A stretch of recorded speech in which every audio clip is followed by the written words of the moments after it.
यहाँ पे सवाल आता है कि हम सिर्फ फिजिकल ग्रोथ को सपोर्टिव एक्टिविटीज को सपोर्ट कर रहे हैं, तो क्या बेबी सिर्फ शरीर से जन्म ले रहा है? नहीं, बेबी आते वक्त सिर्फ शरीर लेकर नहीं आ रहा है, बल्कि अनेक चीजें लेकर आ रहा है, जैसे कि अंदरूनी स्वभाव, अंदरूनी वो सॉफ्टवेयर जो ओएस है, ऑपरेटिंग सिस्टम, जेनेटिकली माँ और पिता के माध्यम से उस बेबी के अंदर आने वाला है, वो आ रहा है। बेबी का EQ, IQ, AQ, CQ, ये सारे क्वेश्चंस आ रहे हैं, ग्रास्पिंग कैपेसिटीज आ रही है। तो ये सारी चीज़ें अंदरूनी चीज़ें बेबी के संग आ रही है। इन शॉर्ट हम कहेंगे सॉफ्टवेयर अंदर का बनकर बेबी के साथ में ही आ रहा है। तो क्या हम उस सॉफ्टवेयर के लिए कुछ एक्टिविटीज़ कर रहे हैं? नहीं कर रहे। तो उसके लिए कोई गवर्नमेंट या कोई चीज़ें कुछ प्रमोशंस या सपोर्ट नहीं किया जा रहा है। तो गर्भ संस्कार क्या है कि वो अंदरूनी सॉफ्टवेयर जो है, हम मन जिसे कहते हैं, वो स्ट्रांग बने, वो बेहतर बने।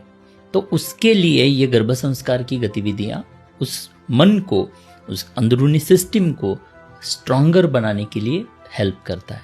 तो ये दो पैरेलल पार्ट है, एक physical body as well as internal body, जो सॉफ्टवेयर सॉफ्ट फॉर्म में आ रहा है बेबी के संग। सो कोई भी बेबी, यहाँ पे मैं हमेशा बताते आया हूँ कि कोई भी बेबी जन्म के साथ में ज्ञान लेकर नहीं आ रहा है।